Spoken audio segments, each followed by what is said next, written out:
Mais ce que je supporte pas, c'est les gens qui arrivent pas à s'assimiler. Ça les arrange quand c'est le pays de la liberté, de la fraternité. Ça les arrange quand ils sont en danger. Ils sont trop hypocrites. Ceux qui Non, moi disent je suis que... pas d'accord avec Zemmour. En tout cas, on n'est Pas du tout avec pas Zemmour. d'accord avec Zemmour. Tous les musulmans, il a une grande rage avec les musulmans, Zemmour. On est le pays, je crois, le moins accueillant.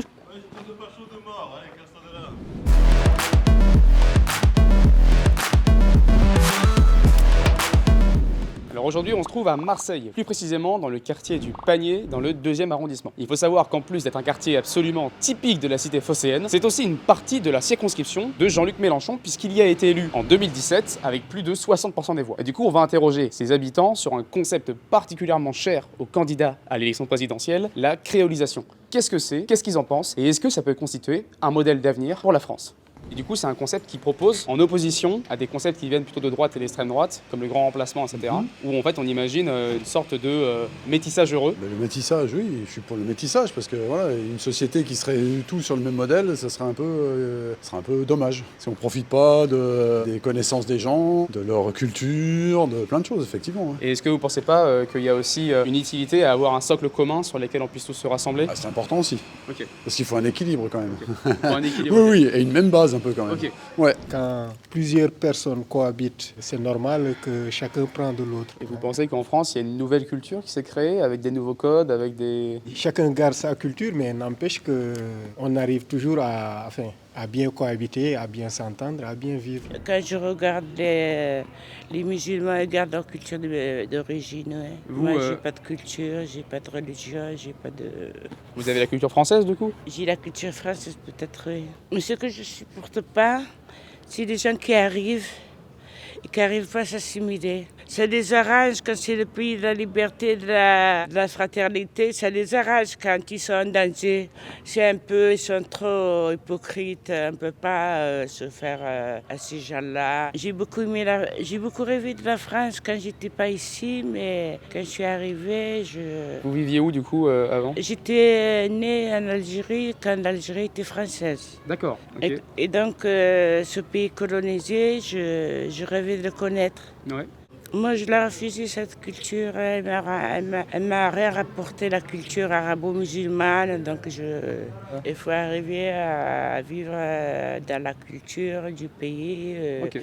On vit, hein. Ceux qui Non, moi je disent suis que... pas d'accord avec En Zemmour. tout cas, on n'est Pas du tout on n'est avec pas Zemmour. d'accord. Ah, pour quelle raison? Qu'est-ce que... Ils voulaient séparer entre les Arabes en général, les musulmans. Tous les musulmans, il a une grande rage avec les musulmans, Zemmour. Moi, du coup, je suis contre qu'on sépare, qu'il y a une seule culture en Europe. Mais du coup, en soi, dire qu'il y a une seule culture, ça les sépare pas, parce que du coup, ça les fusionne, quoi. Oui, quand il y a beaucoup de cultures, on est tous des frères et sœurs. Voilà, Ok.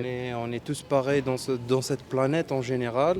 C'est un homme, dites-lui que c'est un homme, Mélenchon. Il a des couilles, voilà. Il a Ok. des couilles, oui, voilà, c'est tout. Ok, d'accord, c'est tout ce que vous avez Ah à ouais, dire. Mélenchon. Et c'est le seul qui a des couilles, selon vous, en politique? Ah oui, oui, oui. Ah bon, bah très bien, Voilà. c'était intéressant.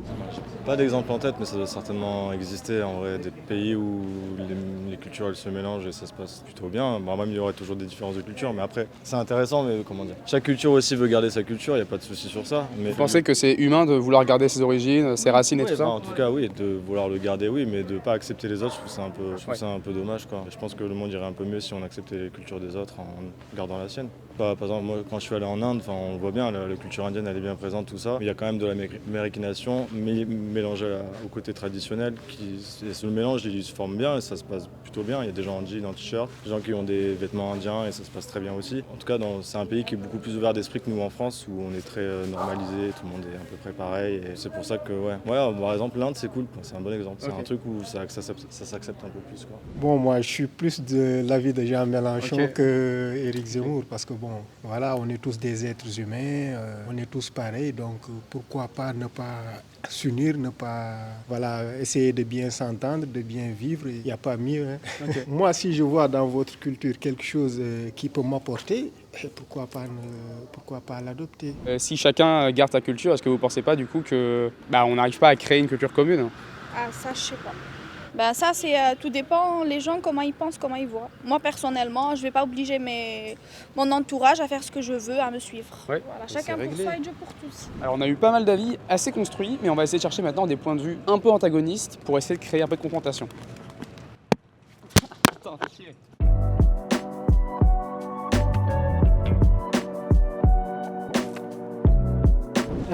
Alors moi, je suis pour qu'on vive tous en communauté. Et dans cette rue, ça se passe plutôt bien, hein, parce qu'on se côtoie, milieux sociaux différents, milieux culturels différents, etc. Vous avez des exemples de différents milieux culturels Par exemple, en face de chez moi, la sœur de la dame là-bas, qui est femme de ménage, qui vient d'Algérie. Après, j'ai une autre amie qui est italienne, pareil, qui vient de milieux plutôt modestes. Après, j'ai un copain suisse, lui, qui vient d'un milieu plus... voilà, donc on fait des fêtes ensemble, on aménage la rue ensemble, c'est possible.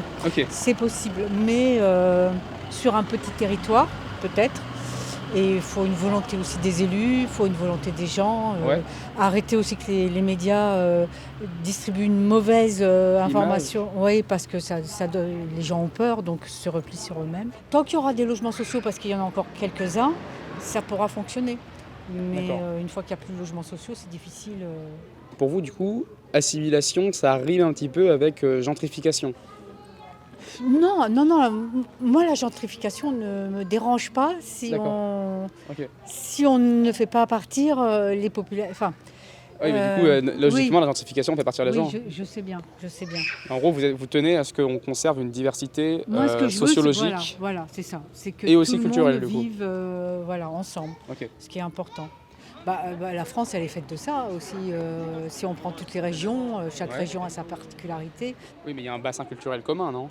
Oui, qui a été presque imposé de force. Par exemple, on tapait sur les enfants en Bretagne pour qu'ils parlent français. C'est vrai, la République, effectivement, a tué les patois. Non, à Marseille, c'est plutôt cool aussi comme ville par rapport à Paris, tout ça. Je trouve que c'est un peu plus ouvert d'esprit au niveau du mélange de culture, quoi. Tout le monde s'accepte, tu prends le bus, toutes les origines, et généralement ça se passe très bien, et tout le monde se côtoie et se respecte. C'est pour ça que c'est top comme ville, quoi. Moi je suis pour mixité sociale, tout.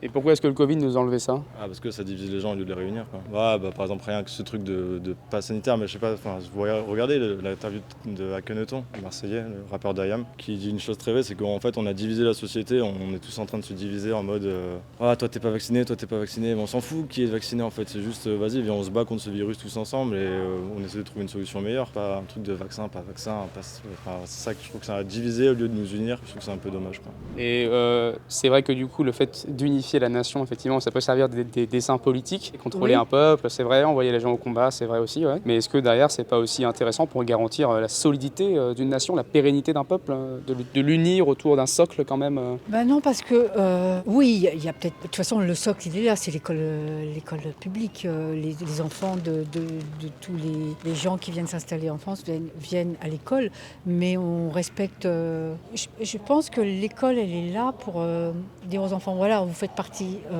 vous habitez un pays qui a ses valeurs, des valeurs républicaines, etc. Vous mettez quoi derrière le mot valeurs républicaines? Des valeurs d'accueil, d'entraide.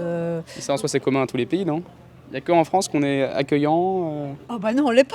Non. On est le pays, je crois, le moins accueillant. Je crois qu'on est le pays où il y a le moins de population immigrée. D'accord. On est à 10% et les autres pays, ça doit être à 12%. Non, on est loin d'être accueillant. Et du coup, qu'est-ce qui nous différencie des autres pays? Qu'est-ce qui nous différencie des autres pays? Peut-être parce que on a eu cette culture des Lumières, enfin des philosophes, etc. Et qu'il faut toujours replonger dans ces pensées d'accueil, de tolérance envers les autres, de s'intéresser, de curiosité envers les autres. Bien sûr. Voilà. Mais si je peux me permettre, c'est des principes qui sont universels. Oui. Mais qui du coup parlent à tout le monde et en soi ils sont pas distinctifs. Ils ne parlent pas à tout le monde justement, je trouve pas. Parce qu'un Allemand est aussi accueillant, aussi partagé. Oui, je dis pas le contraire. Et du coup, qu'est-ce qui va différencier le français de l'allemand? Qu'est-ce qui va différencier le français de l'allemand? Ou du belge, ou du flamand, ou de l'italien, du polonais, du russe. Il est sûr tout le temps d'avoir raison. Ouais, d'accord, ça c'est pas faux, effectivement. Ouais. On dit qu'il a l'esprit cartésien, mais je sais pas ce qui nous différencie. La langue peut-être? Oui, et encore, de plus en plus. Avec l'anglais, etc. Voilà, oui. Pas de l'architecture. Moi, si je viens à Marseille, par exemple, c'est très différent de Paris au niveau de l'architecture. Ah oui. Peut-être l'architecture aussi, puis la gastronomie aussi, non? La gastronomie, oui. Là, on revient à la culture de chaque région. J'ai jamais entendu, par exemple, mes amis, Célestine, Brahim, etc., me dire le quartier se gentrifie. Ouais, d'accord. Non, ça, c'est les gens qui ont une certaine culture et qui disent il faut que ça reste tel que c'était. Non, tout évolue. Ok. Tout évolue, mais ce qu'il faut faire, c'est faire attention, effectivement, de ne pas ostraciser, de ne pas laisser partir des gens. Alors, en préambule, je dirais que je suis petit-fils d'immigrés italiens d'un côté et corse et italien de l'autre. Donc j'ai 75% italien, un quart corse. Ma mère ne parlait pas un mot d'italien.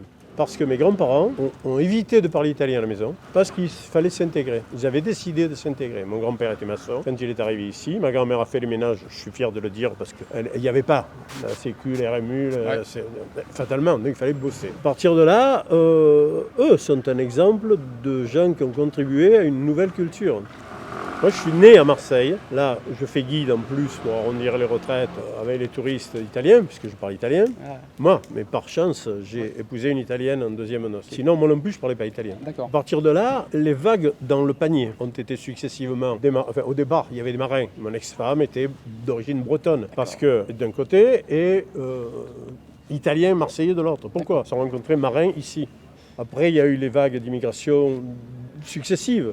Du sud-est asiatique, de Sénégal. Bon, enfin, il y a eu plein de vagues successives parce que c'était un quartier populaire. Okay. Mais au départ, 1880-1920, c'était la petite Naples ici. D'accord. À la Tour Saint-Jean, on appelait ça la petite Naples. D'accord. Les Naples, les babes, les manges spaghetti, tout ce que vous voulez. Et eux ont contribué aussi à la créolisation, si vous voulez. Marseille, justement, je crois qu'on a pas mal réussi à vivre ensemble. Il y en a un qui a contribué à ça, c'était Gaston Defer, un des maires que vous avez entendu parler. Oui. Lui, il a mis tout le monde d'accord. Parce que, c'était un parrain entre guillemets, hein. Mais au moins, ça marchait. Et puis, il y a eu, alors sans aucune, je dirais, approche vindicative, critique ou autre, il y a eu les religions qui se sont mêlées un peu de tout ça. Et aujourd'hui, ce qui pourrait être un frein, de mon point de vue, Marseille ou pas Marseille, mais enfin, on est à Marseille, donc il y a plus de mixité que quand j'allais en Bretagne. Ouais. Oui. Mes ex-petits cousins disaient il y avait un noir sur le marché à Tréguier. Ah, d'accord, ok. Et nous d'abord on tape, après on parle. Okay. Je n'étais pas d'accord, mais bon, je vous dis ce qu'on me disait. Ouais, d'accord. Et l'immigration en Bretagne, elle n'est pas terrible. Non. Enfin, aujourd'hui, je ne sais pas, je ne suis pas retourné depuis des années. Donc, on est capable de vivre ensemble si on veut bien s'accepter les uns les autres. Donc moi, de toute façon, on n'a pas le choix. Les vagues d'immigration ne sont pas finies. Ouais. Les gens qui meurent de faim, mes grands-parents sont venus parce qu'il n'y avait plus de boulot, il n'y avait plus à manger. Ouais. Et aujourd'hui, on l'a encore, avec un pays qui est plus attractif, parce qu'on les aide, les gens, quand ils arrivent. Peut-être trop, j'aurais pas dû le dire. Non, mais on ne leur donne pas l'envie on leur relevait un peu le goût de l'effort. Il faut les aider, mais pas à vie. Quand vous donnez à quelqu'un tout ce qu'il y a pour vivre sans travailler trop, attendez, l'homme n'est pas fait pour travailler, ni la femme du reste. Pourquoi se lever le matin si on peut l'éviter ? On a d'autres choses à faire que de se transpirer quelque part pour gagner sa vie, si on peut le faire différemment. Donc moi, oui, la créolisation, de toute façon, elle doit se faire, sinon on va se taper sur la figure. Le langage marseillais a subi les influences de toutes les vagues d'immigration. D'accord. Marseille est faite en plaisantant, on dit à Marseille, on parle deux langues, quoi. C'est le marseillais et le français. Avant, c'était le provençal mélangé, romain. Bon. Et vous trouvez que le marseillais a évolué par rapport au provençal d'avant ? Vous avez vu l'évolution ? C'est pas une évolution, c'est un changement. Après, le provençal n'existe plus, je dirais. D'accord. Enfin, il existe, mais c'est pas comme en Italie où dans chaque village, vous avez quand même un dialecte. Alors, on a tous besoin de savoir d'où on vient. Je pense que connaître ses racines, c'est important. Après, c'est un choix personnel. Pour moi, déjà l'Italie, et si j'étais né dans les Yvelines ou ailleurs, ou à Thionville, j'en sais rien, pour prendre le plus haut, c'est sûr que j'aurais eu peut-être plus de difficultés par rapport à la différence de langue, de mode de vie et autres. Hein. Dans l'Italie, c'est pareil. Dans le nord, il y a le beurre, dans le sud, il y a l'huile. Ici, c'est pareil. Donc, moi, Marseillais, par rapport à l'Italie, disons aussi un peu plus du sud, mais globalement, il y a une exposition aux archives municipales qui s'appelle Marseille à l'italienne. Ouais, d'accord. Ça vous résume, ça vous répond. Okay. Alors moi, je vis très bien les deux. Je me sens une personne avant d'être ou italien ou français. La carte d'identité, elle est ce qu'elle est.